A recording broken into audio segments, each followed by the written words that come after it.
Hey guys, what is up? Super K-Man Rocks here, and I am here for my LCK week number 4 overview and analysis video here in the summer split.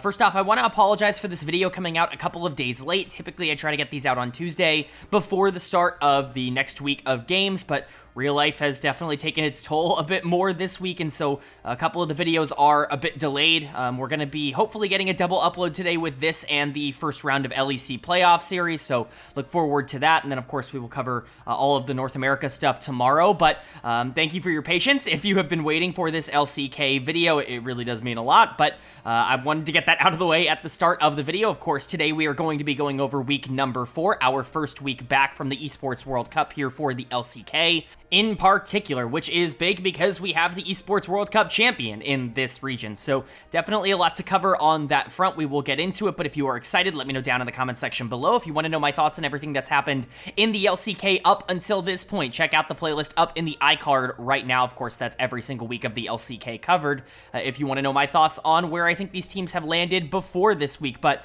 without further ado, let's jump right into it. I don't want to waste you guys' time too much at the beginning of this video. If you are new here, what we are going to do is go series by series, talking about the advantages and the disadvantages that each team was able to generate. I'll be giving a player of the series and a dud of the series for each individual series that we cover, and at the end of the week, I will be giving a player of the week and a dud of the week to kind of tie everything into a nice, neat little bow. Of course, we will also be updating my personal power rankings from number 1 to number 10, talking about what teams I think are moving in the right direction and what teams I think are moving in the wrong direction. Certainly an intriguing week in terms of the outcomes. So we'll get into it. Of course, we're covering all 10 series. I'm not going to be touching week 5. I know that there have been a couple of series already, but of course, we'll save that for that video. It doesn't matter that this one is coming out a bit late. I do apologize for that, but not touching on week 5 in this video. But with all that being said, let's jump right into the content, and that means starting off with day number 1. And we kick day 1 off with, a top versus bottom team clash that, as predicted, was actually super close, as it basically always is when you get matchups like this. It was T1 taking on OK BRION.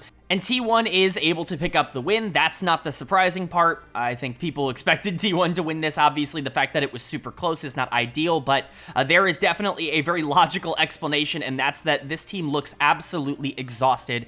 They and Top Esports kind of combined are the two that I'm expecting to really struggle, at least in the short term, from the Esports World Cup. Let's be entirely honest, this tournament was planned at probably the worst time of the year that it could have been planned for. These teams are not prepared to travel to Saudi Arabia in the middle of the year to compete in a major tournament and then fly back and go right back into the regular season grind. It's definitely going to take a toll on the teams that did well, which is honestly why I think Billy and Gen.G, even though they did poorly at the tournament, are probably better off for doing poorly at the tournament, just because I don't think they, push themselves, I guess, nearly as much as the other teams at that tournament did, and T1 kind of showed that fatigue in this series. You could see it on their faces. I mean, KIA was basically falling out of his chair. This team is exhausted, and they had trouble getting over Bro. That's not entirely surprising. This is honestly kind of a classic T1 series. The only thing that was a little bit out of character for them is the fact that they won game 1 and lost game 2. Typically speaking, they are a lose game 1 type of team and then ramp up over the course of the series, but I'm not going to freak out on a 2-1 win over Bro. This is actually pretty traditional for T1. This is not a team that wins 2-0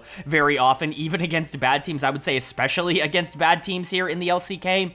It was just kind of the manner in which they ended up losing that second game that did end up concerning me. That being said, there still is so much to like about T1, and the fact that they did win the Esports World Cup is super encouraging in its own right, so, we'll talk about that just a little bit. Player of the series for me is going to go to Zeus in the top lane. That Gnar game in game 3 really was kind of the deciding factor. I think there were multiple other options here. Faker was really good in this series on the Tristana. Maybe not perfect in that second game. Karis' Azir was really solid in game number 2, something that we really have not seen from him over the course of his LCK tenure. The Azir we have, but good Azir games we have not. So Faker losing that game 2, especially allowing Karis to get super far ahead and just kind of snowball in a matchup that he really should control, wasn't ideal, and that's what ended up costing him player of the series for me, but Faker was also excellent. Zeus was really the player that I thought stood out as kind of the best player on T1, though the most consistent over the course of this series. It's nice to see Zeus actually starting to get in form a bit. He really has not started off summer like super hot. He's been good. Like, I'm not going to try and say he's been awful or anything like that, but he's not been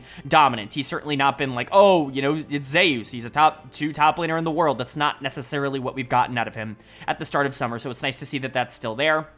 I think everybody else on the team was fine. I really don't have any major criticisms. Owner, Guma, KIA, they continue to just kind of do their own thing. They were much better in games 3 and 1 than they were in game 2. KIA in particular was running it on the Renata in that second game, and there were just some times where Owner looked completely disconnected from the rest of his team on the brand, but you get him on something like Sejuani, and this team feels a lot more cohesive. It gives the onus and the pressure to everybody else, and even if I do think Owner has been probably better so far this summer than he has been in a little while, like at least in terms of consistency and carry potential, I still don't necessarily think that this team is at their best when they're relying on Owner. I think that if you need to go win a game number 3, putting Owner on something like Sejuani, allowing Zeus to be a little bit more aggressive on the top side, Faker to be a little bit more macro-oriented on things like the Talia, that's really the path and the avenue to victory for this team consistently. So T1, continuing to find their style, but it feels pretty locked in at this point, and I think if they eventually start to get some rest, if they can recover a bit, they will definitely play better. But for Bro, it's nice to see that you can actually do something against T1. I understand that this is like T1 at 50%,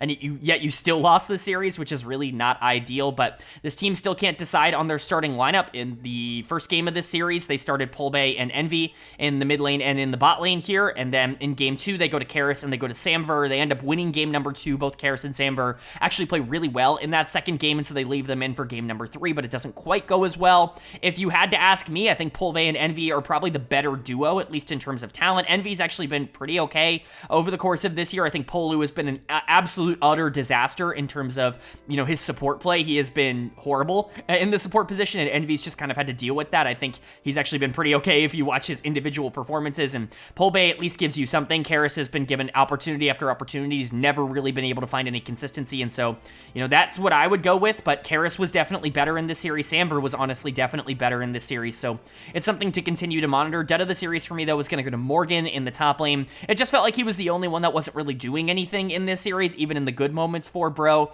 The Poppy game was entirely useless, and that's a champion that I feel is incredibly broken right now, especially when you draft things like Cassante and Tristana. Poppy should be incredibly valuable in that game, and Morgan just really didn't do anything, and then the Jax was absolutely nowhere to be found in game number 3. The Gnar just completely obliterated him. Morgan is just not that dude that he was last split, and quite frankly, that he was last year right now. He's had a really bad start to the split. Maybe you can chalk that up to the fact that Bro is just horrible, that this team is just not going to win games, but Morgan was kind of the driving force for them, and even he is now really starting to struggle, which is not ideal. Bro is just really bad. Even with T1, like I said, at around 50%, they still couldn't win this series, and I think that that is really indicative of just how not good this team is. Them winning game number 2 is going to hype some people up, but at the end of the day, it doesn't change my opinion on them at all. And then for T1, it's a win. Like, you're happy to get it, but really what this team needs is rest more than they need victories at this point.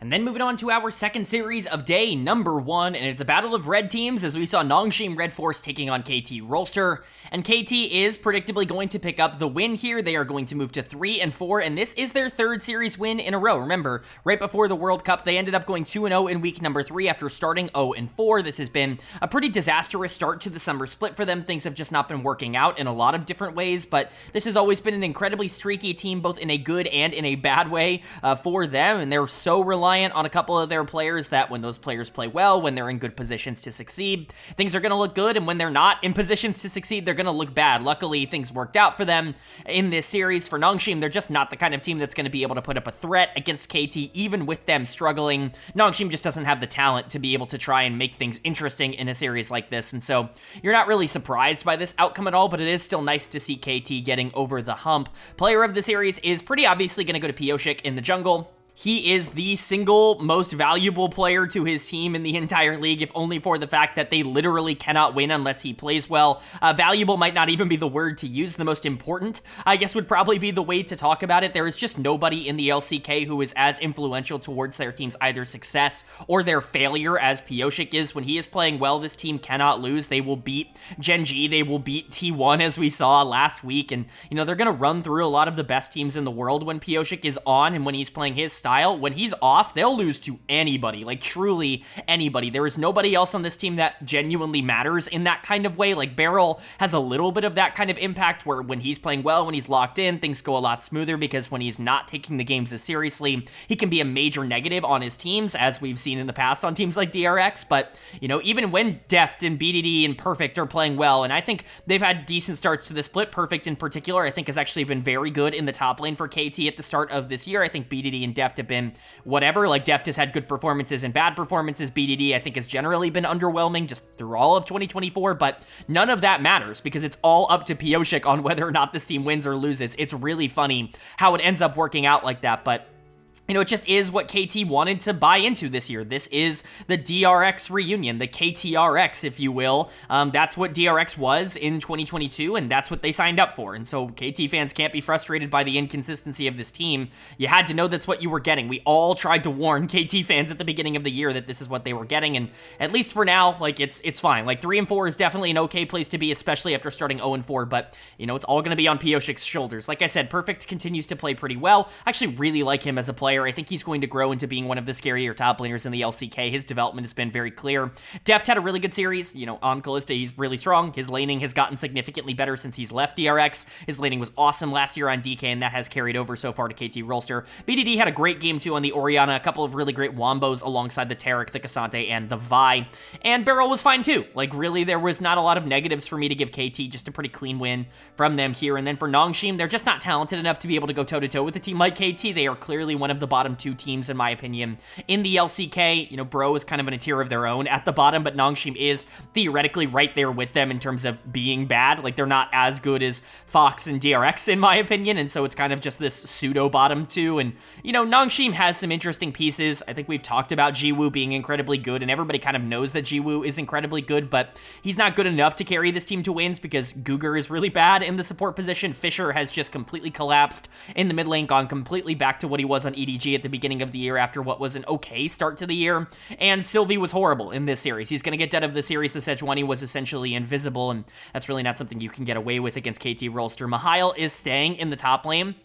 That looks like something they're going to continue to move forward with. I agree with this decision. I think Mihail's a better player than Din. Reddit's obsessed with Din for some reason, but I think he has been nothing but the worst top laner in the LCK since he joined last year, and I don't really see any reason to move forward with him. Mihail was at least able to create some interesting dynamics here with 2 games of Aatrox. I understand that he has a bit more of a limited champion pool, but I think at least for Nongshim, if you're good at 1 or 2 champions, that's more than you're probably getting out of most of your other players. So I would probably live with that. Generally, Nongshim just doesn't really have the excitement. They're not a good team. They're not the worst team in the LCK. They're going to be able to pick up wins here and there and, you know, scatter themselves in different places, but this is not a team that's going to be able to stay relevant with anybody that's actually good, and KT is actually good so long as they are playing on their own tempo. Pioshik was good in this series, and a win in series number 1 usually means good things for KT, as they very rarely go 1-1 in a week. And then moving on now to day number 2 here in week 4, and we kick day 2 off with another pretty predictable result. It's Dplus KIA taking on DRX, and DK is going to pick up the 2-0 series win in pretty dominant fashion. Definitely the better team across both of these games. Game 2 was definitely more dominant. You got an unbelievable performance from multiple players in that second game, but I think generally DK never felt like they were anywhere near losing this series. They just kind of dominated, and DK has been exceptional at the start of this split. They've improved so much over the mid-season kind of break. It seems that this team has really found an identity. Lucid has really locked himself in, and I think a lot of the negative plays that we were seeing out of that jungle position just have gone away, which means the macro of this team has upgraded a lot, and I think a lot of players have really benefited from that. And one of the ones that's benefited the most, I think, has been Kellen down in the support position. Now, if you've been watching this channel for more than like 2 seconds, you probably know how much I love Kellen and how much I think it's ridiculous that he has the reputation that he does. I have gone on many a rant on this channel that there are a couple of positions in LoL esports that Reddit and social media and the general fan base just don't understand. Like, they don't understand how it works. They don't understand how to evaluate players at those positions. I think facilitative jungle is one of them. Players like Peanut, players like Tarzan, players like Karsa. I think people have a really hard time evaluating junglers who majority of the time play things like Sejuani and Maokai. They just don't really have a great understanding of how important those players are to their teams and how valuable they can be. We constantly see those kinds of players underrated. And in the same way, I think support is also a position that, quite frankly, a lot of League fans just evaluate wrong, in my opinion. I'm not trying to, start any controversy, but, you see players like Kellen and you see players like Kale and players like Life, getting so much hate, and, even Plata, who I think is underrated on the other side of this. You see them constantly, Crisp is another one, constantly being talked about as if they are like the albatrosses of their teams and that the faults of their teams are entirely them. Support is one of those positions where oftentimes you are just a conduit for how the rest of the team is performing. Kellen, I think, has done a lot of really good things over the past year, and I don't think he deserves the reputation he's gotten. I saw someone compare him to Pioshik in the post-game thread for this series, and I think that's ridiculous. I don't even think that that is remotely on the same level. I think when you look at Pioshik, you can actively point to multiple plays in games where he is choosing to flip the game in favor of him or the enemy team. Kellen doesn't have those plays. There are just games where he looks good and games where he looks bad, oftentimes because the team either has pressure or it doesn't, and Kellen's not really the kind of support that can elevate that, but that's most supports in the world. I still think Kellen can be a top 5 to 7 support in the world, and he might already be a top 5 to 7 support in the world, but he's been underrated for a long time. His Renata was excellent here. It was great in Game 1. It was great in Game 2. It's a crime that he didn't get Player of the Game in both of these games, that Lucid stole one in that second game, but Kellen was by far the best player on the Rift on today's matchup, and that's a really good thing to see. Lucid and aiming were also really good. I'm not trying to take anything away from Lucid by saying that he shouldn't have won Player of the Game in Game 2. It's just that Kellen was exceptional. Lucid was awesome, completely out-jungled Sponge, and Sponge is really struggling. Lucid, though, has locked in. This is playoff Lucid, and I think that's a really good sign. It's an important sign. Showmaker, aiming, Kingen, they all did their jobs, but this was Kellen's series. This was Kellen's world, and we were living in it in this one, and I think that that's a great sign. Again, I think people just entirely misevaluate a lot of these positions and a lot of these general archetypes for these players, and Kellen, I think, is one of the players that has most fallen victim to that, and I think generally he is starting to show people that actually it really wasn't him that was the problem. So hopefully that'll continue. And then for DRX on the other side, this team just doesn't really have a lot of good things going for them at the moment. They are good enough to be able to beat teams like, Bro regularly and to be able to stay competitive in some of these series, but, I mean, DK is so far out of their depth, it's not even close, and Rascal continues to stay in. I think this is a major mistake. I think Rascal is literally just name brand at this point. This guy has been, maybe the single worst player in the LCK over the past year and a half, and him continuing to play is ridiculous, even if Frog has his own struggles. Frog can at least team fight. I get that the guy is a disaster in the laning phase, but Rascal is also a disaster in the laning phase, and he can't team fight. It's just not a good look. Sponge continues to be really bad, probably the worst jungler in the LCK, at least at the moment. The guy just can't really survive in these matchups where he's playing anybody who knows how to path in the early game, which is never a good sign. And I think underratedly, the bot lane was genuinely terrible. I'm a huge Playta fan. I'll go to bat. I'm probably #1 in the Playta fan club. He was not particularly good in this series. Game number 2, he was mega outclassed by Kellen in lane, and I'm so freaking tired. I know I go on this rant every week, and I'll try to shorten it for the people who are, regular watchers, but God, I'm just so tired of the Teddy propaganda. It just doesn't make any sense to me. It's funny, because I just talked about positions that I think are misevaluated by the general LoL community. I think support and, specifically facilitative junglers are, misevaluated by the community. I think AD carries are misevaluated in the other direction. Everybody wants to hype up every single AD carry. LPL fans are way worse at this, but LCK fans are also pretty bad at this, where every AD carry that has any lick of good performances is now amazing and hard stuck and yada yada yada. Teddy is just fine. He is around the Jiwoo level, maybe slightly worse in my opinion. He's a top 6-ish AD carry in the LCK. This is not a guy that I'm expecting to carry this team to playoffs, and he's not hard stuck on DRX. I just don't really understand the narrative. If anybody watched game number 2, he was awful in game number 2. And again, my biggest problem with Teddy, for those of you who haven't watched the channel for a long time, he's just not, he doesn't have the killer instinct. He's not the kind of guy that can be your #1 option on a team. He's really great as a number 2 or a number 3, somebody who can play within structure, doesn't need to be the really aggressive resource, carry, AD carry kind of role. But if you're asking him to be the best player on the team, he's not going to play like that. He is not going to play a style where he is actively gaining resources for the team. He's going to play slow, and he's going to play controlled, and that's just not really the way to dominate at the LCK level, and that's why Teddy has been quote-unquote hard stuck his whole career. It's not a coincidence. It's a mentality problem. So, for DRX, I just don't think this team is particularly great. They're probably still the best of the rest somehow, because the rest is just so bad, but it just goes to show you how bad the bottom 4 is in the LCK right now. And for DK, this is genuinely one of the best teams in the world. I would be shocked if this team doesn't make a run for not only the finals, but for Worlds. This could be a team that ends up really turning it on at the end of the year, and they're getting better and better game after game. It's really starting to unlock right now, and it's really fun to see.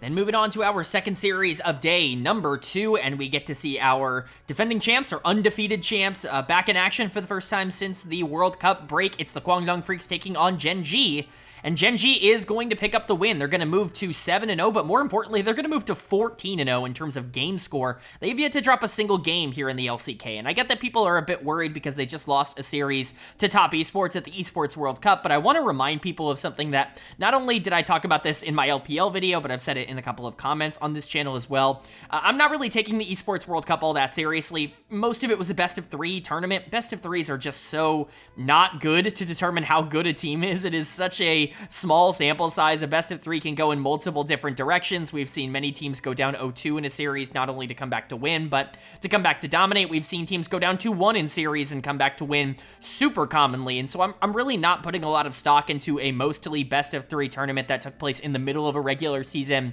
where it was clear that most of the teams at the tournament didn't really take it all that seriously, specifically Gen.G and Bilibili. I'm not worried about those two teams. I talked about it for BLG in the LPL video, but I'll talk about it for Gen.G now. I don't have any different opinion on Gen.G coming out of that tournament as I did before. I really don't think a lot of teams took it all that seriously, especially the Eastern teams, but I digress. We get to talk about the actual series here in the LCK now. KDF is a good team, but they're not as good as Gen.G. This is not a particularly big upset. Gen.G has absolutely destroyed everybody that they've gone up against, whether it's been T1, whether it's been Hanwha. Like, they've beaten everybody at the LCK level. We'll see the last remaining, like, genuinely difficult matchup for them in the first round robin at the end of this week, but Gen.G just continues to pass every single test and check every single box. Keen is going to get player of the series. The Jace game in game 2 was excellent. Jace is a really fun champion in pro when played at a high level. Obviously, when you see it in the LCS or the LEC, it's not exactly super ideal because they don't necessarily play it at a high level, but when the champion is, you know, good, when the champion is in a state where Keen can pick it up and really dominate on it,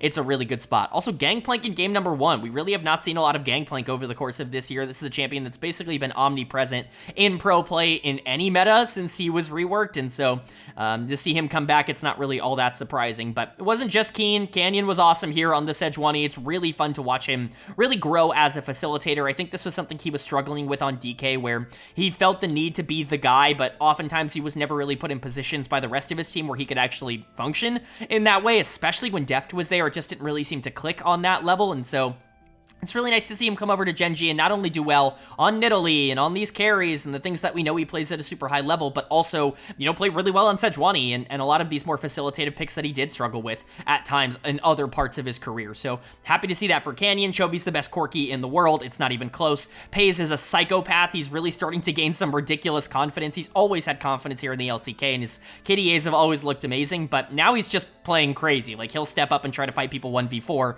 and it'll actually work out because the rest of his team will find a way to make it work, and he's talented enough to be able to make it work. So Pays is looking excellent. Lehens is one of the best supports in the world. There's just not a ton I can say about Gen.G that I haven't already said. This team dominating this series is not a surprise. And for KDF on the other side, you know, you would hope that maybe they would have been, like, competitive in one of these games, but at the end of the day, it's Gen.G. Like, I'm not feeling super worse about KDF after this series for them losing to what is probably the best team in the world by a pretty considerable margin right now. Dudu is going to get dud of the series.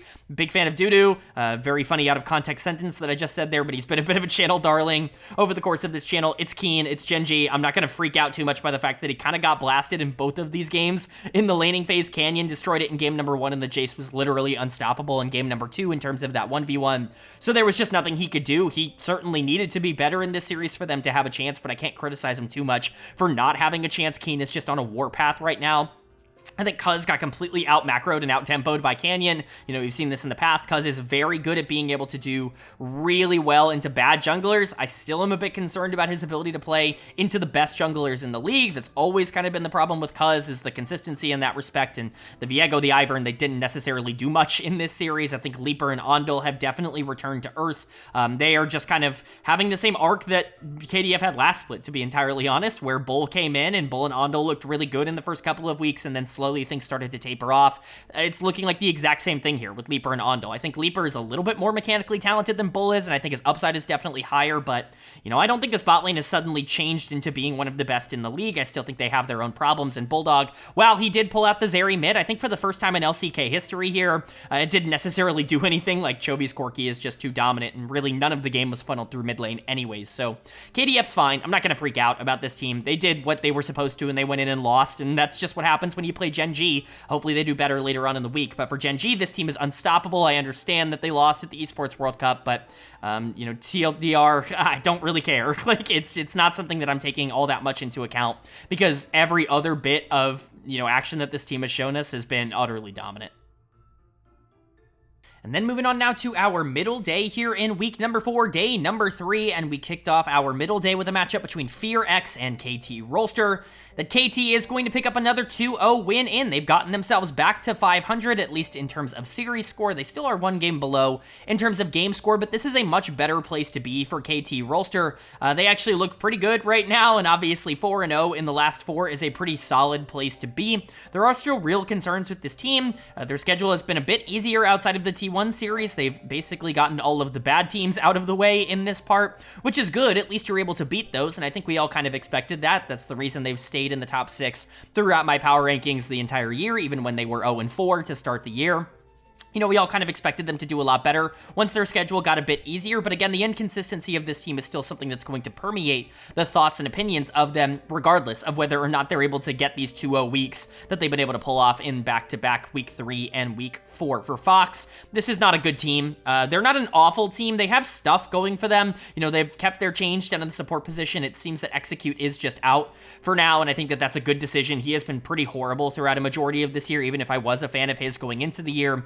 He has been awful. Enduro has been kind of the replacement. He's been fine. I don't think he's been good, but he's been generally fine enough. He's not necessarily been all that different, maybe a little bit more stable than what Execute was. But outside of that, the other, you know, members of this roster just are whatever. They're not ridiculously talented. They're just kind of fine, generally speaking, and that's what's kept Fox in some of these series. But teams like KT, like I've said about multiple series, just should be beating them.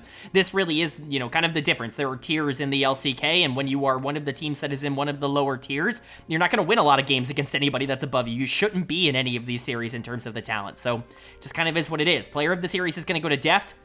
Was definitely the standout player in terms of being able to capitalize on all of the problems that Fox had over the course of this series. You know, his Ezreal, his Ashe, both were very good in both games. He was definitely the most valuable player in both of these games, and I think it really just is a meta that fits Deft, because not only can you know, win early, but you can play a little bit slower, you can play for late game. I think utility AD carries are in a really good spot right now. Things like Ashe and Jhin, I think, are very undervalued in terms of what they're able to do in the current meta, especially in 14-13, you know, which is the new patch that the LCK is going to this week. I think that there are a lot of upsides to that. Ezreal keeps himself safe, and it allows the rest of this team to play a little bit more aggressive and can still be super viable and vital in the late game in terms of carrying. And so just a lot of things that I think help Deft in terms of this meta in particular. And Hanwha, who has been fine on the other side of this, is just not nearly as good, and so he's not able to keep up, especially with the new support.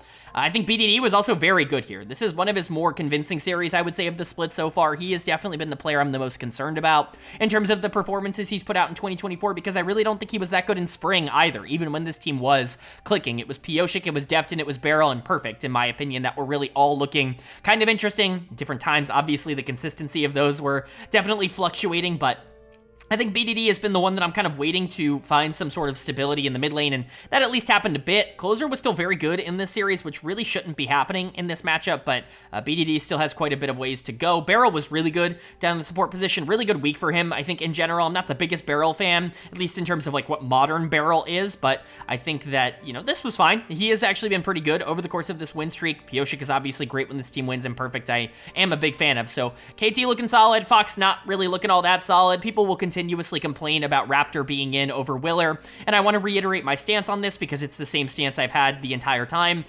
Willer is definitely the better player. That is being proven in the Challengers League right now. There is really no contest about that. Willer should be in the starting lineup, but Raptor is this team's best player with Willer out of the lineup, and so it's really difficult, right? Raptor is basically just like Willer, but you're probably getting like, I don't know, 3/5 of Willer. It's like the same play style. They're very similar players. Both of them are very aggressive, and they're likely both either going to be the best or the worst player on the Rift in any given series, kind of like Pioshik, but, you know, a little bit different. I would say a little bit different stylistically in terms of how they get there, but, you know, both are definitely kind of resource players for this team. Raptor's not as talented as Willer, but he offers a similar kind of style, and I don't think he's nearly as bad as people give him credit for. I think the problem is just that Willer is really good, and he should be starting in the LCK right now, and I agree with that, but Raptor is not the biggest problem on this team by any stretch of the imagination. It's the fact that basically nobody else in this team is good. Closer's actually been really solid over the course of this split. I'm a huge, like, non-fan of Closer. I've actually pushed back on the Closer hype ever since he was, you know,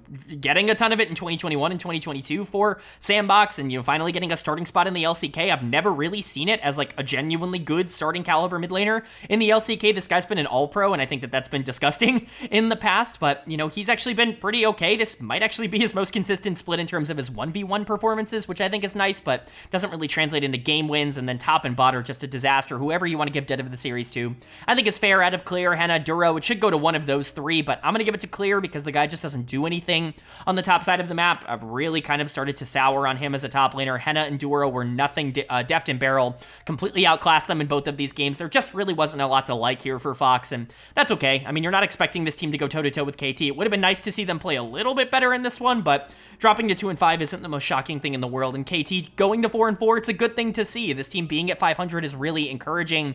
Hopefully they can keep this momentum up. Knowing KT, they likely won't. There will be some random O2 weeks sprinkled in the middle there, but really all they need to do is build up enough confidence that when we get to the end of the season, when we start getting into these playoff series or these Worlds qualifying series, that's when they start to hit their stride. Then moving on to our second series of day number 3, and this one was significantly more interesting, especially in terms of outcome. It was T1 taking on Hanwha Life Esports, and HLE is going to pick up the 2-1 series win. They're going to move to 5-2. T1's going to move to 5-3 at the start of this year. This is a very big win for HLE. I know that there are a lot of extenuating circumstances moving into a series like this. We already talked about it at the beginning of the week. T1 already looked a bit shaky against Bro because they were probably a bit tired. You know, I'll chalk that up to just T1 being T1 as well. It's not entirely surprising them dropping games to bottom tier teams. It's kind of just what they do. But HLE coming out and just kind of being better this series is a really interesting little tidbit in all of this. I'm not going to try to take too much away from this because of all the weird circumstances, but I want to remind people, this is not the first time this year that Hanwha Life has beaten T1. They've beaten them in more dire circumstances. They beat them in the playoffs last split, and so, you know, there are definitely some interesting little things to watch out for, I would say, here from Hanwha Life, but they played awesome here, and I think player of the series is very easy. It's going to go to Peanut once again, and I see a lot of people online talking about, oh, Peanut only shows up against Owner, he shows up against T1. When he plays T1, he becomes the best jungler in the world. That's kind of true. Like, he definitely is one of the best junglers in the world when he plays against T1. What I think is wrong about that is that Peanut has been one of the best junglers in the world so far, not only this year, but specifically this split. Right now, it's a two-horse race at the top of the standings in terms of MVP for me. It's Canyon and it's Peanut. They're the two players that I think are going toe-to-toe in terms of being the most valuable player right now in the LCK as we get closer to being about halfway through the year. I don't think people are giving Peanut that kind of credit. Like, to me, he has been the most valuable player on Hanwha Life by a large margin. He's been the one that's really dragged them across the finish line in quite a few of these series, and if you've watched a lot of the weekly recaps, you should know that this guy has, quite frankly, just been dominating over the course of Summer Split. He has been on a warpath so far, and it's been on things like Poppy and Sejuani. It's been on the things that we know he can play at a really high level, but it's also been on Nidalee. It's also been on Brand. The AP jungle meta has actually really benefited Peanut as well, so I think people are underestimating just how good he's been across all of this year, and obviously people have underestimated Peanut across his whole career. Like, this guy is one of the top 5 best junglers of all time, one of the top 10 best players of all time. Like, he's somewhere in that zone. He's definitely in the conversation for top 10 all time in terms of, you know, the GOAT conversation. I think that that's at minimum probably where he should be at. I haven't really thought about it too much, but he probably should be in that conversation. And, you know, he continuously gets shit on for not performing internationally, when I just think generally there are quite a few other things that you can point to in terms of why those results don't end up happening. This guy has been a multiple-time champion at the LCK level. He has been dominant for about a decade, like almost a decade, in terms of where he has been at the top in, you know, just professional play in general. Like, yeah, I'm all in on Peanut, and this guy is playing maybe the best league he's played in a long time right now, and I'm already a huge fan of what he's been able to do on Gen.G in the past, so Big fan of Peanut. He absolutely massacred Owner in this matchup. Viper was also really good. I mean, 3 games of Ezreal. It's Viper Ezreal. You know he's going to play well. This guy is hyper consistent. And I think of all the AD carries in the world, there's just nobody who's more consistent on a game-to-game basis than Viper. Even if he's not going to give you the same kind of highs that someone like Elk is, you know, whether or not you want to consider Elk or Viper, you know, someone like that, the best AD carry in the world. Jackie Love's in that conversation. You know, Ruler's starting to get back into form. You know, whoever you want to put at the top of that list, I don't think it's really all that up for debate that Viper is the one that you can expect the most out of on a game-to-game basis. So that's good. Delight, I think, is really starting to lock back in. He had a really rough start to the summer split. Like, it was really weird. The first couple weeks, he just was not playing well. I didn't expect that to continue, and it hasn't so far, which is good. Zeka is solid, kind of taking a backseat role on this team, which is very interesting. Not really something he's done a ton in his career. And then Doran was awesome in this series, and I actually thought he's been very good at the start of this split. I think he's been underratedly good at the start of this split. So HLE looking great, and again, like, the big encouraging factor is this is not the first time that they've beaten T1. This is not the first time that they've beaten T1, you know, in a major series. So I'm really excited. Hopefully Hanwha Life can keep this train going. It was looking a little shaky at the beginning, but things are really starting to pick up for them. For T1, though, hopefully this is just a sign of burnout, not necessarily a sign of them, you know, actually losing to HLE. I've been saying through most of the year that they are closer to teams like DK and Hanwha Life than they are to Gen.G, and I still believe that to be true, and I think this series does kind of back that up a little bit. At least in terms of what we've seen domestically. Owner's going to get dud of the series here for me in the jungle. It was clear that Peanut was the better jungler by a large margin. Owner has always played really bad into Peanut. I don't really know what it is, but it does seem to be a bit of a matchup disadvantage for Owner. Typically speaking, when you're looking at, you know, certain players just always playing well into opposition, Doran into Zeus is kind of like this as well. It's really funny how if you learn someone's tendencies and styles that you can really, like, take them out of games. And Peanut's done that really well against Owner, and Owner's really struggled because of that. I think Owners had a really good start to the split, but this was not good.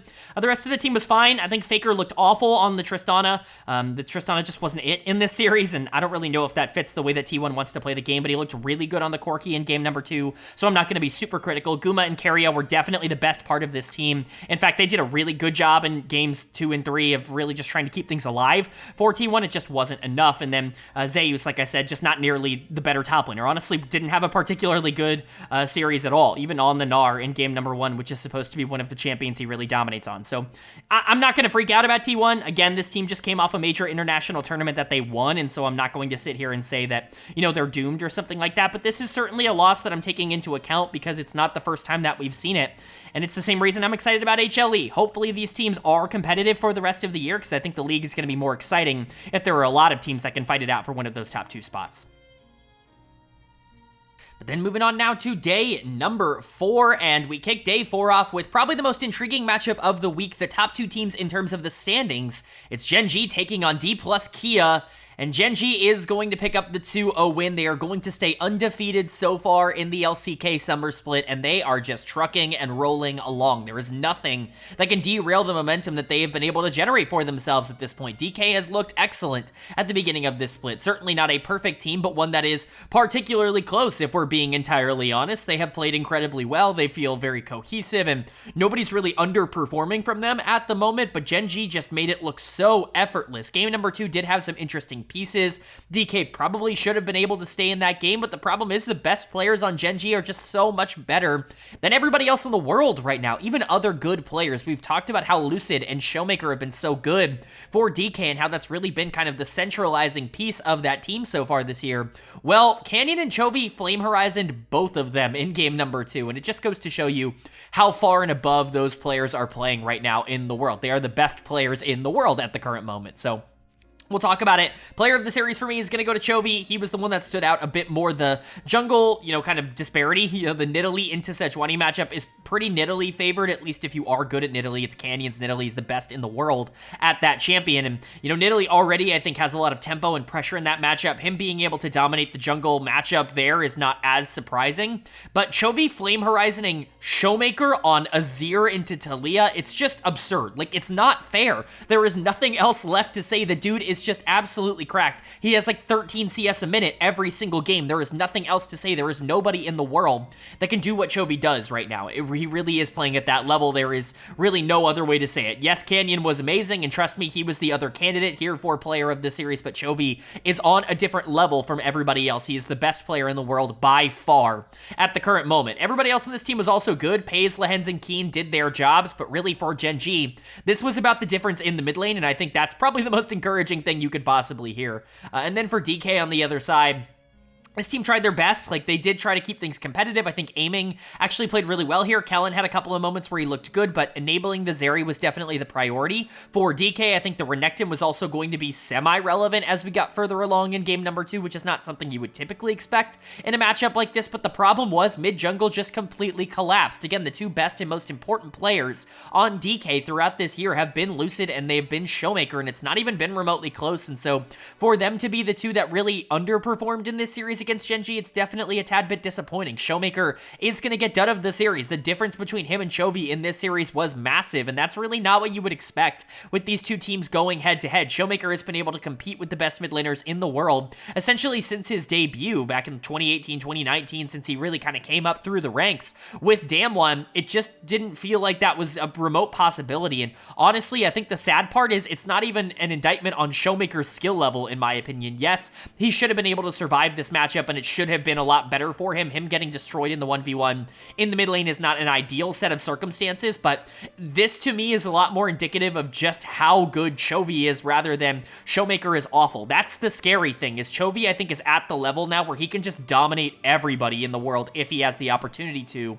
And he did in this series. Showmaker really had no way to be able to answer it, so he's going to get dead of the series. Lucid needed to be better. Again, he is so integral and so important towards whether or not this team can turn the corner, and he really wasn't there in this series. He really wasn't able to keep up, and so that's something that needs to be monitored. You know, like we said, aiming was fine. You know, King and Kellen were generally fine, but Gen.G is just the better team. They are 16-0. I mean, DK moving to 12-7 to 6-2, it's still a really good spot for them to be in, and as we saw earlier on in the week, this is still a team that's going to be competing for one of those top 2 spots, with T1 and Hanwha Life both kind of duking it out right now. DK is very much in that mix as well. Hell, even a team like KT Rolster could, you know, potentially be in that mix if everything continues to go right for them, but DK might even be the favorite for that number 2 spot right now. With all of these other teams that have been inconsistent in certain areas, DK has found a way to kind of stabilize. It's just unfortunate that it feels like number 1 is so out of reach for everyone, and that's because Gen.G is just that dominant. There is nothing else left to say. Gen.G really are the powerhouses of the LCK, the powerhouses of the league world right now, and this is just another example of why I'm not going to read too much into the Esports World Cup. Then moving on to our second series of day number 4, and we've got a bottom of the table clash. Funny how we got both the top and the bottom clash on the same day. It's Nongshim RedForce taking on OK BRION, and Nongshim is going to pick up their second series win of the year. Bro is going to get pushed to 0-8 to start the year, and it is just a disaster for them. This team is so horrendously bad that they can't even win a game off Nongshim. That is a disaster. Like, there is no way to justify that. And I think the frustrating part for me is the fact that both of these games were super winnable, not only for Bro, but for Nongshim as well, and neither really played all that well. I think there were good moments in both games from a couple of players, and I think generally speaking there are some positives to take away from this, but Bro is just not good, man. Like, this team has nothing going for them. They don't really have the skill, they don't have the macro, they don't have the upside. Like, I don't really know what they're doing. This team is just a complete disaster. I hate to continue to harp on this organization, but I was so mega critical of them in the offseason, where I talked about them having the worst offseason, the worst, you know, roster free agency of any team in the world. Like, there was not a single team in any of the major regions in the world that I thought did worse in January and in December than OK BRION did. I thought that they downgraded their roster. They stuck with players that I thought were disasters, and, you know, just generally I thought they moved in a horrible direction. It's really bad leadership. You know, you can talk about lack of money or whatever, but like, this org is a disaster. Honestly, like, I am all for giving orgs a chance. Talked about this in the LEC before. You know, every single, you know, fan of, it seems like, League of Legends wants to jump on any org that's not immediately performing well and say, oh, they don't deserve a spot. You know, we see it in the LEC every single year with insert whatever team is in last place. Oh, this team shouldn't be in the league. They don't deserve to be in the league. And I usually push back on that. Orgs are usually trying their best, and oftentimes, sometimes you can go and put a good roster on paper and it just doesn't work out on the Rift, and you can't really blame the front office for that. They're trying their best, but Bro is not trying their best. This is a team and an org that has consistently put out subpar rosters that with subpar expectations that sometimes have miraculously overperformed, but it doesn't seem like they are trying to do anything in the LCK. They are attempting to be the worst team every single year, and it's just disappointing. I'm not even getting to Nongshim yet. This is one of the rare times where I think I am just going to start with the team that lost, because it's just frustrating. Like, this team's macro is horrible. Every single team fight in the back half of this series, especially around major objectives, was so horrible, so awful to watch from everybody involved, and Bro was a big part of that, where it's like, well, this is an unlosable fight for Bro, and then they go and lose it, and it's like, it feels impossible. Dud of the series could go to literally anyone, maybe with the exception of Karis, who continues to actually look okay, and at this point, I think it's pretty clear that Karis and Samber are the better duo in terms of the mid-AD carry, the mid-bot lane. I would just stick with them if they are going to perform like they did over the course of this week, but Polu is going to get my Dud of the series.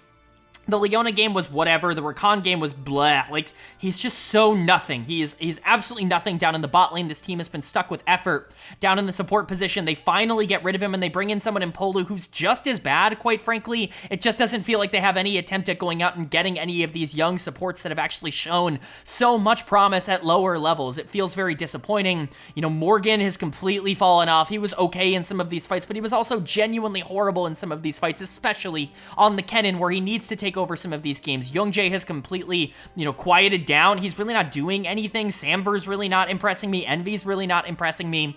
There's just not really a ton to like about this Bro team, and I think at this point I'm willing to give up on them as a team that can even really compete for top 8. Like, I don't even think it's possible. This team is not even in a position to maybe win a series over the course of this year. They just don't really have it in them. And then for Nongshim, I'm happy that they were able to win this. They didn't exactly play phenomenal. Like, they had their own set of problems. I think the bot lane actually really wasn't all that good. Guger is also really bad over in the support position for Nongshim. Jiwoo honestly didn't do anything in this series. You're kind of hoping that when this team wins, that Jiwoo is the one kind of pushing them forward. That was not the case. It really was the top side of the map. Mihail is going to get player of the series for me, mostly for the Gnar game in game number 2, where he was spectacular. Gnar continues to rise in popularity and rise in success rate over the course of this split, and I think that that's something that we're going to see continue, especially here in the LCK, where a lot of top laners love that champion. Sylvie was actually pretty good. The Poppy was really important in game number 1, and I thought he did a good job on the Sejuani in game number 2.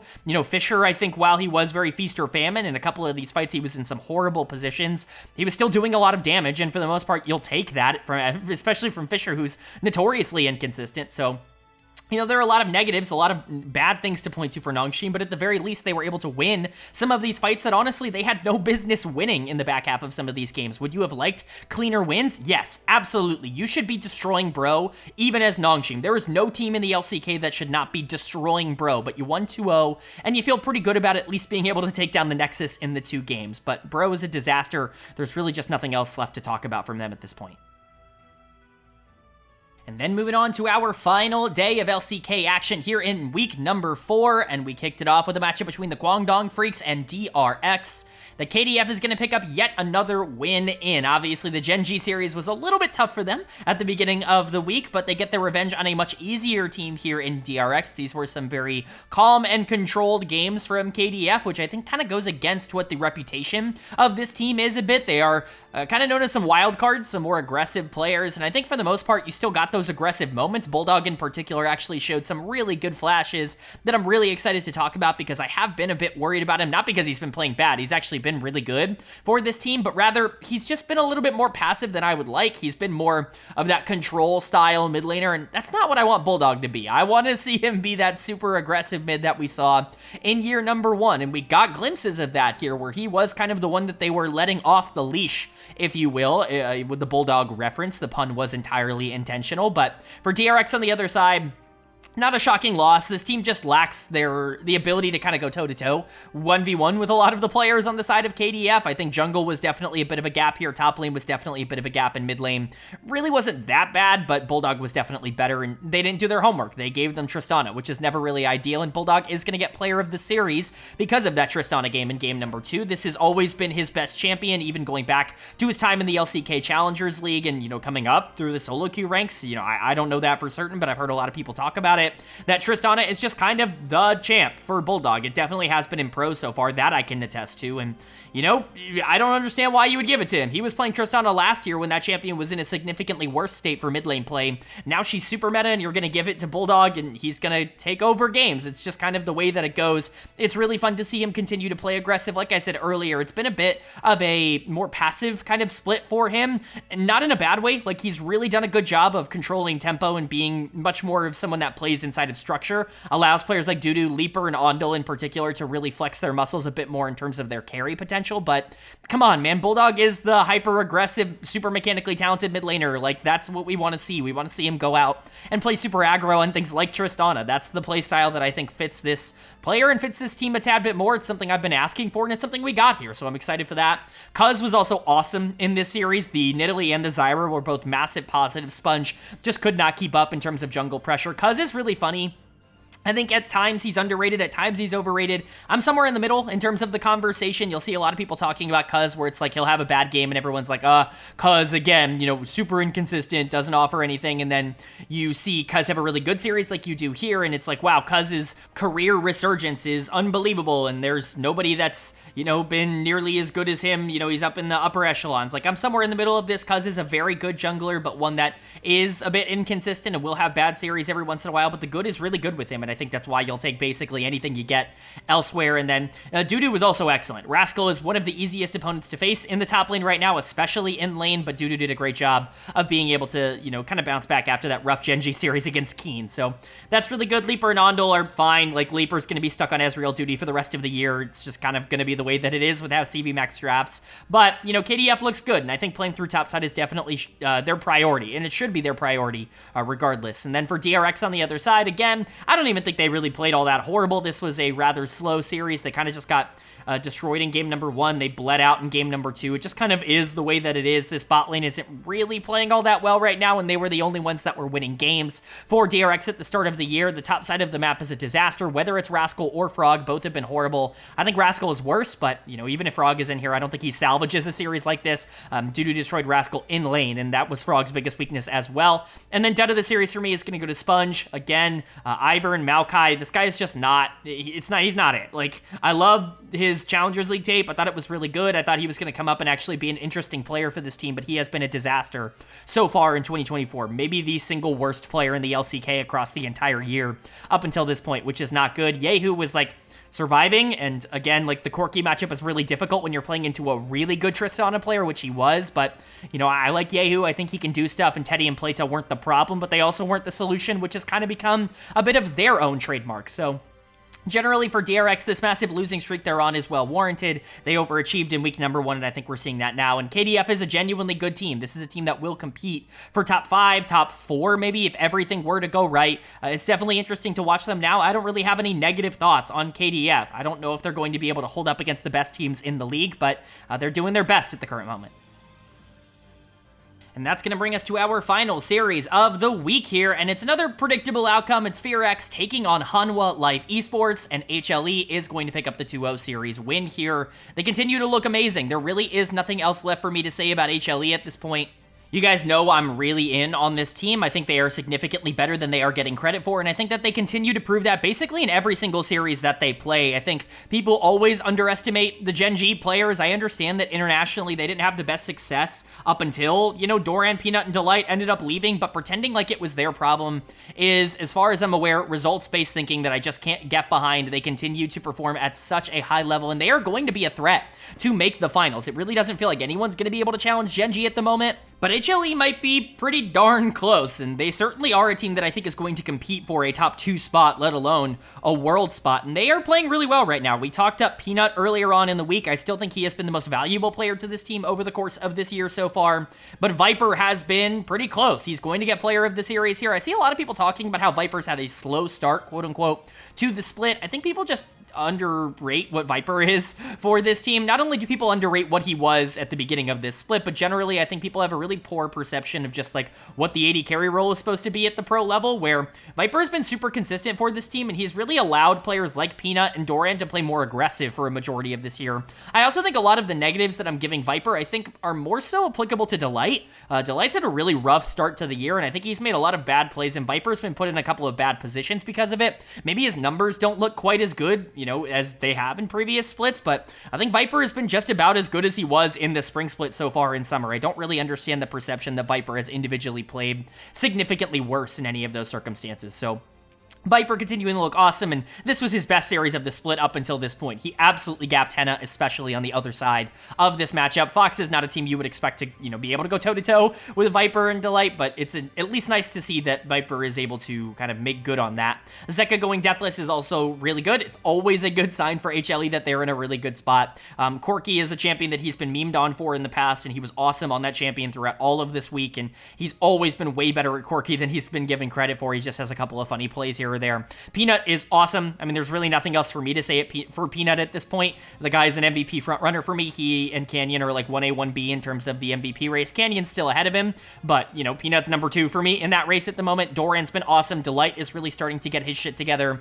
Things are just kind of working out for HLE. This is one of the scarier teams in the world, let alone in the LCK right now. And then for FearX on the other side, they're just whatever, right? Like, they are in the same boat, in my opinion, as DRX. Maybe they're a tad bit better because Closer has at least done something for this team over the course of this split, but they just don't have the talent to actually ever make a run for top 6. They're never going to be in that conversation, and they're a part of this giant cluster sitting at 2-6 right now here in the LCK. Dud of the series is going to go to Henna. Henna's honestly been fine for this team. I think that generally I've been okay with him. His support play this year has been really poor. Again, I think Execute was really disastrous. I saw some people confused that, Execute Jonghoon was benched on this team. He deserved it. Like, he was horrible at the beginning of this year. He was awful all of spring, and he was awful at the beginning of summer. I just don't think there was a reason to continue playing him. He clearly didn't have any synergy with the rest of this team, and he clearly wasn't going to perform well. There was really no reason to keep him going. Unfortunately for this team, I don't think Duro has been much better. Viper and Delight's a big ask, though. Hopefully these two can start to develop some chemistry with time. Raptor also was very poor in this series. I think that is just something you're going to have to live with. Again, very similar to Willer. He is a very feast or famine player. I don't think Willer would have done better in this series. It just kind of is what it is. Like, both of them are players that really struggle playing against the best junglers in the league. Willer is just a more talented version of Raptor, so, you live with that. Clear had a really bad week. Just in general, the guy is just not that good on the top side. Maybe he's better than the worst top laners in the league. Like, he's probably better than, whatever DRX has going on. Mihail might be better than him now, but I would have said Clear was better than Din, but, he's not a ton better than everybody else in the LCK. He's still going to have his own problems, and, Closer is really the only one attempting to do anything right now, and it's honestly insane that Closer is the player that I'm highest on in terms of how this channel history has gone, because I've been so low on him over the course of his career. But, Fox is just whatever. They're in that same boat, like I said, as Nongshim, as DRX. Perhaps they're a tad bit better than, like, Nongshim, but I don't think it's going to be by a lot. And then Hanwha Life is a team that's going to compete for an upper tier spot. This team could win Worlds. Like, I know that feels like a far cry right now, but it's super possible. I think that I would be shocked if this team doesn't end up making the World Championships in some way, shape, or form.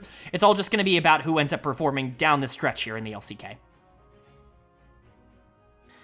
All right, but that is going to do it for my LCK week number 4 overview and analysis video. Up on the screen now, the updated standings after 4 weeks of action here in the LCK. Not a ton to go over here. This is kind of the standings you would normally expect from how these teams have played. T1's record is definitely a bit worse than anticipated, but those 3 losses are very strange. Like, obviously the ones to HLE and Gen.G are explainable. The one to KT a little bit less, but, T1's probably going to be fine. I'm not super worried about them. I think most notably, you can look at the power rank column next to every single team. That's where I personally power rank these teams from number 1 to number 10, and the change is how they have changed from last week to this week, or at least I normally would say that, but as you can see, no changes this week. I don't really see any major reason to change anything this week. Hanwha Life looked great, but DK didn't exactly look bad. I don't feel any reason to kind of move them around. They were really the only two that I was considering. Perhaps you can move T1 down to like 4 or something, but I think that would be a bit of an overreaction. I know this week was a little rough, but they are coming off of a major tournament that they went pretty deep in, and so I would expect them to be able to turn that form around. They've also always never really been the same in the regular season as they are internationally. Even in the playoffs, they've not always been the same. It doesn't feel like they take the LCK as seriously as some other teams, and so you get these circumstances where I still believe in T1 a lot, just maybe not as much as I did going into the week, but everything else is the same. KT is still going to stay at number 6, even with that 4-game win streak. Perhaps they should be above KDF. I mean, that's going to be something we'll see as we move forward in the weeks, but it's certainly something that I will consider. And then the bottom 4, all the bottom 4, whatever order you want them in is fine, so long as Bro is 10th. Fox, Nongshim, DRX, they're all kind of the same team, and so it's really just up to what your personal preference is. My preference was to not make any changes, so that's what I'm doing. But those are my power rankings. Let me know what you agree with, disagree with. Do you think that I'm right for not changing anything? Do you think I'm wrong for not changing anything? Would love to know your thoughts and opinions down below, but it's time to get into my player of the week and my dud of the week here for week number 4. And this was actually a pretty difficult decision. I don't think anybody like really stood out as player of the week, but I'm going to give it to Viper, the AD carry for Hanwha Life. Great week for them. That win over T1 in particular is really massive for the team, and I think Viper was a really, encouraging factor in both of their series wins here. Was perhaps a bit better against Fox than he was against T1, but still an awesome week for Viper. And again, I think his struggles are being overstated by a majority of the analysts out there. My runners-up, my honorable mentions here. Chovy going to get the honorable mention nod for Gen.G. Thought he was the best player on the team and, clearly dominated that second series against DK. And then Deft is going to get it for KT Rolster. They continue to chug along, and this team continues to get a bit better. I think Deft is by far the most consistent and the best player on KT, even if he isn't always the most impactful in terms of what their actual output ends up being. But I've actually been really impressed by Deft over the course of this year, very similarly to how I talked about him last year for Dplus KIA. So Deft and Chovy are going to get the runner-up, the honorable mentions, and Viper is going to get my player of the week, but my dud of the week, unfortunately, is going to go to Sponge, the jungler for DRX. He's just not good enough for this level right now. Perhaps it's a confidence thing, perhaps it's something he can fix and work on, but right now there is just too much going wrong in terms of his game for me to feel good about him. At the LCK level, he was awful in spring, and he's been just as bad here in summer. This was his worst week of summer up until this point, and that's really not a good direction to be heading in. It felt like he was finally starting to piece things together, but that was just not the case. So Sponge is going to get dud of the week here, and Viper is going to get player of the week, but that's going to do it. I do hope you guys enjoyed. If you did, let me know down in the comments section below. If you liked the video, leave a like. It really does mean a lot to me. Lets me know you guys are enjoying the content, and it does help get this video out to a lot more people, which I'm always very appreciative of. If you're new here, hit the subscribe button. We don't only post about the LCK on this channel. We post about all 4 major regions. That's the LCS, LEC, LCK, and the LPL every single week on this channel, as well as the NACL Tier 2 over in North America. So if you're interested in a comprehensive overview of everything going on in LoL esports, this is the place for it. Hit subscribe and hit that bell so you can be notified when those videos do go live. But of course, with all that being said, I hope you are having a great day. I hope you continue to have a great day, and I will see you all